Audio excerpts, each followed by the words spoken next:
At the time I was writing the script for this video, I found several Gibson Dave Grohl Signature model guitars used on Reverb. The metallic gold model is the least expensive model, with the lowest price that I found was in the mid $7,000s. The Pelham Blue model started around $17,000 and went up depending on condition. On average, they were $20,000 and up. I could never justify spending that type of cash on a guitar. Dave Grohl has been seen playing a DG model guitar with the Epiphone logo on the headstock. He was last seen playing it during a recording of Austin City Limits. I wish that Epiphone would come out with a DG Model 335, although I'm guessing it would be $1,200 to $1,400 for a signature Epi model if they follow the Kirk Hammett Greeny pricing. In the meantime, I was watching YouTube videos on the import models of this guitar that come from China, and folks that have been upgrading them to the specs of the Gibson guitar. I know, this is a controversial subject. If you're a content creator on YouTube and want to light up the comment section on a guitar video, just release a video on a Chinese-made Gibson knockoff guitar. It's a very polarizing subject. I had never worked on a 335 model guitar before, and I wanted to see if I was up for the challenge.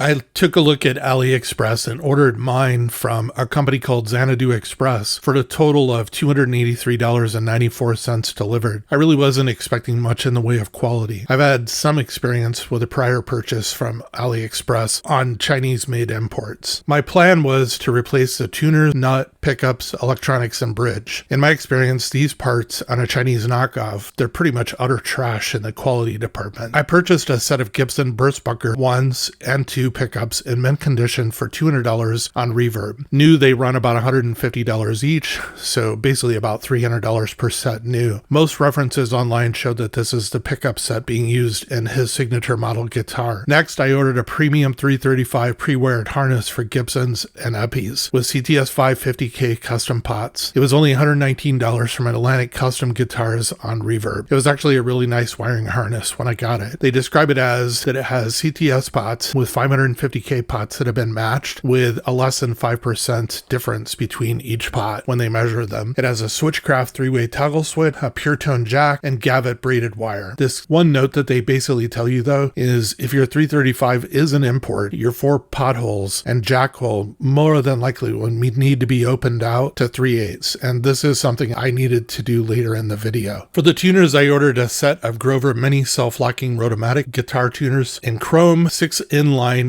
with an 18:1 gear ratio, and I paid $65 for them. For the nut, I ordered a Graftech Tusk XL Epiphone style slotted nut for around $14. And last but not least, I ordered a used Epiphone ES335 Tune-O-Matic Locktone bridge with tailpiece for $30 used on eBay. I have since ordered the correct knob since I broke all 4 of the ones that came with the guitar. I really do not consider this a great loss, as the quality of them of the originals were horrible. What is seen in the video are 4 black Stratocaster knobs that I'm using until the correct ones arrive and I can install them. I've been really apprehensive to do this mod project because, as I said earlier, I have not upgraded a 335 style guitar before. I do not know if you have noticed, but my fingers are about the size of a French loaf of bread, and I anticipated having a horrible time getting the wiring harnesses through the F-hole and actually installed properly. I was amazed though that using a few tricks and tools, I did the whole wiring harness swap out in about 15 minutes without any problems. I did need to enlarge the 4 potentiometer holes with a 3/8 drill bit and a drill. The reamer I tried doing it with did not work because it would bottom out on the back of the guitar inside the cavity. I fed a string through the center of the output jack, and this helped me easily feed it into its hole. I used the StewMac 335 wiring helper tool, and yes, if I had wire coat hangers, I could have made this tool for nothing. My wife though does not allow these in the house, so therefore it was easier for me to just buy one from StewMac as I couldn't find any wire coat hangers. I'm glad I did because it really helped with feeding the pots into the holes instead of inside of the guitar. I would use the wire tool to feed the neck of the pot into the hole, and then I'd grab it from the top side with a pair of forceps. Some observations about the guitar and the build. The 335 wiring installation is a lot less difficult than I had anticipated, and I will do a lot more 335 guitar projects in the future. I absolutely hate the headstock on this guitar. It is just a headstock break waiting to happen, and it really has me nervous. The cool thing is I do not have that much much invested in this guitar, and I could remove/harvest all of the parts back out and reuse them in another guitar husk. This is why I did not trim the length of the wire on the pickups. Once I removed all of the old parts off of this guitar, the neck and the body is actually fairly serviceable. The neck is straight. The frets need some work, and I will do that in a later project. Overall, the guitar is okay. A huge improvement over the last Chinese-made copy that I purchased. I don't know how long the quality or how long this guitar is actually going to last. Only time will tell. I removed the Gibson logo off of the headstock. I have no intention of ever selling this guitar, but I think having the Gibson logo on the headstock is just a million ways wrong or inappropriate. I'm really happy with how this project turned out. It plays well and sounds great as well. My project finished was a total of $695.94. Also, one final note, I found on Reverb that Eastwood Guitars makes a copy of this guitar that you can purchase for about $750.